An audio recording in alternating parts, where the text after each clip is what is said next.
पहाड़ों के दामन में बसा हुआ एक छोटा सा गांव था, जहां जिंदगी बहुत सादा मगर पर सुकून थी।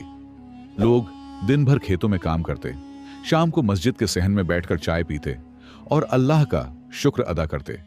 उसी गांव में एक बेवा औरत रहती थी, बीबी जुलेखा। उसका शौहर कई साल पहले एक हादसे में दुनिया छोड़ गया था। उसके बाद उसका सब कुछ सिर्फ एक बेटा बन गया, फराज।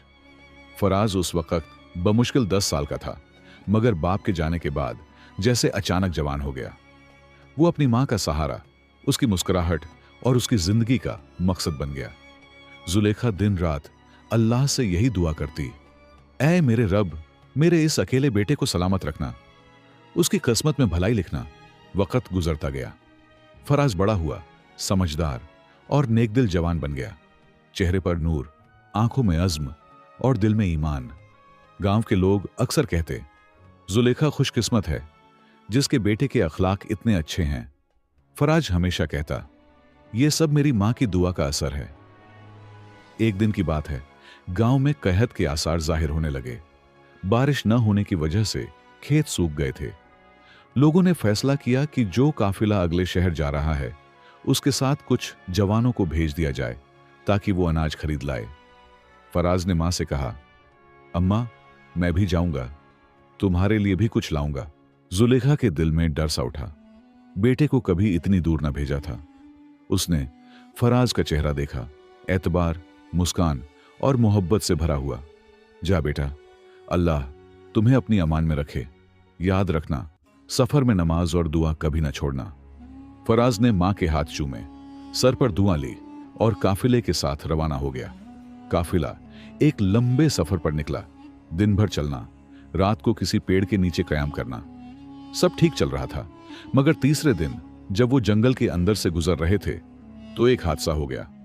शाम का वक्त था, अंधेरा फैलने लगा था। फराज किसी पेड़ के करीब बैठकर पानी पीने लगा। काफिले वाले आगे बढ़ गए, ये सोचकर कि वो फौरन पीछे आ जाएगा। मगर जब फराज ने उठकर देखा, काफिला नजरों से ओझल हो चुका था। जंगल घना था, आवाजें गूंजती थीं और रास्ते एक जैसे दिखते थे। फराज ने आवाज लगाई, भाइयों, कहां हो? मगर कोई जवाब ना आया। रात छा गई। पेड़ों के साए और जंगल की आवाजें उसके दिल में डर पैदा करने लगीं। उसने आसमान की तरफ देखा।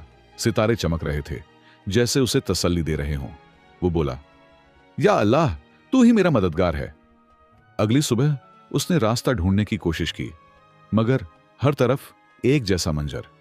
भूख लगने लगी। उसने अपने थैले में देखा, बस थोड़ा सा सूखा रोटी का टुकड़ा बचा था। पानी भी खत्म हो चुका था। वो चलता रहा, मगर रास्ता खत्म ही ना हुआ। दूसरा दिन आया। सूरज की गर्मी जिस्म को जला रही थी। प्यास से जबान सूख गई। फराज ने पेड़ के साए में बैठकर आंखें बंद कर लीं और दिल में मां को याद करने लगा। अम्मा, अगर मैं वापस ना आ सका तो तुम क्या करोगी? उधर गांव में बीबी जुलेखा बेचैन थी। दिन गुजरता, रात आती, मगर बेटे का कोई पता नहीं। दिल में वहम थे, मगर जुबान पर दुआ थी। वो सजदे में गिरकर रो रो कर कहती, या रब, अगर मेरा बेटा जिंदा है तो उसे महफूज रख। अगर भटक गया है तो उस तक अपना फरिश्ता भेज दे। मैं मां हूं, मैं तेरी रहमत से मायूस नहीं हूं। तीसरे दिन की सुबह फराज का जिस्म निढाल हो चुका था। वो एक पेड़ के नीचे गिरा हुआ था। आंखों में अंधेरा छा रहा था। वो बमुश्किल बोल सका, या अल्लाह, मेरी मां, और बेहोश हो गया। उसी वक्त कई मील दूर बीबी जुलेखा ने फज्र की नमाज के बाद हाथ उठाए। उसके आंसू जमीन पर गिरते रहे। ऐ मेरे रब, तू तो सुनता है ना? अगर तूने मेरी दुआ ना सुनी तो मेरा दिल टूट जाएगा। मैं तुझसे सिर्फ एक चीज मांगती हूं, मेरा बेटा सलामत वापस आ जाए। ये कहकर उसने हाथ चेहरे पर फेरा और एक अजीब सा सुकून उसके दिल में उतर गया। उसी लम्हे दूर उस जंगल में एक काफिले का ताजिर अपना ऊंट रोककर बोला, भाइयों, जरा रुक जाओ, मुझे लगता है कोई यहां है। काफिले वाले बोले, क्या हुआ? यहां तो कुछ नहीं। ताजिर ने कहा, नहीं, मेरा दिल कह रहा है किसी को मदद चाहिए। वो उतरकर झाड़ियों की तरफ गया और वहां जमीन पर पड़े एक जवान को देखा। चेहरा मिट्टी से अटा हुआ, मगर सांस चल रही थी। अल्हम्दुलिल्लाह, ये जिंदा है, वो बोला। पानी के कुछ कतरे फराज के होंठों पर डाले गए। आहिस्ता आहिस्ता उसकी आंखें खुलने लगीं।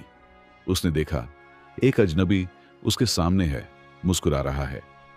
बेटा, अल्लाह ने चाहा तो तुम ठीक हो जाओगे। फराज के होंठों पर पहला लफ्ज था। मेरी मां, ताजिर ने कहा। फिक्र मत करो बेटा, तुम्हारी मां की दुआ ही तुम्हें यहां तक ले आई है। काफिले ने उसे साथ लिया और 2 दिन बाद वही गांव पहुंच गए।